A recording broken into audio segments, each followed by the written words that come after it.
নমস্কাৰ এটা unboxing video লৈ আপোনালোকৰ মাজলৈ আহিছো আৰু এয়া দেখিছে নহয় লিপষ্টিক লগাই আছো এটো হৈছে অৰিফ্লেমৰ প্ৰডাক্ট যিসকলে অৰিফ্লেমৰ প্ৰডাক্ট ব্যৱহাৰ কৰিছে তেওঁলোকে নিশ্চয় জানে ইয়াৰ কেনেকুৱা ব্যৱহাৰ বা কেনেকুৱা কোৱালিটি গতিকে মোৰ স্কিনটো দেখিছে অলপমান ডাল হৈছে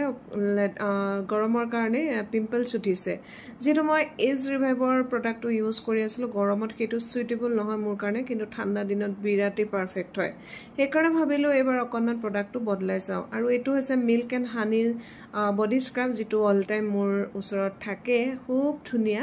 ইয়াৰ কমপ্লিমেন্টটো আহিছে কাস্টমাৰৰ পৰা গতিকে বহুত ভাল আৰু যেটো মুখত অকনমান পিম্পলছ উঠিছে গৰমৰ কাৰণে সেই কাৰণে এবাৰ ভাবিছো যে নভিজৰ দুটা প্ৰডাক্ট ব্যৱহাৰ কৰিছো নভিজৰ সিৰাম আৰু নভিজৰ এটা ক্ৰীম আৰু লিপষ্টিকটো অফাৰত পালো এটো খুব চাই আছিল আসলতে প্ৰাইসটো কোন হেভি হয় কিন্তু অফাৰ পোৱাৰ কাৰণে মই সুবিধাটো পাই পেলাই কিনিয়ে থলো আৰু এটো কম্পেক্ট পাউডাৰ হেভি নালাগে খুব পাতল হয় আৰু এটো মই আজি বহুত বছৰৰ পৰা ব্যৱহাৰ কৰি আছো দামো বেছি নহয় কম হয় গতিকে আপোনালোকে ব্যৱহাৰ কৰি চাব পাৰে লিপষ্টিকটো ফাৰ্স্ট টাইমৰ কাৰণে ব্যৱহাৰ কৰিছো কাস্টমাৰে এটো খুব কমপ্লিমেন্ট দিয়া যে বহুত ভাল আৰু তেওঁলোকে লয়ও বাৰু আজি মই নিজেও ব্যৱহাৰ কৰি চালো খুব ধুনিয়া অকনমান মেট হয় আৰু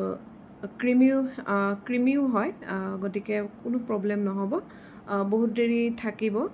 গতিকে বহুত ভাল লাগিলে এটো মই আজি ব্যৱহাৰ কৰিলো আৰু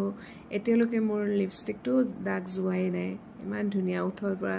বহুত দেৰি লৈকে থাকে বাৰু আজিলৈ আহো যদি প্ৰডাক্ট লাগে আপোনালোকে কমেন্ট কৰিব পাৰে বাই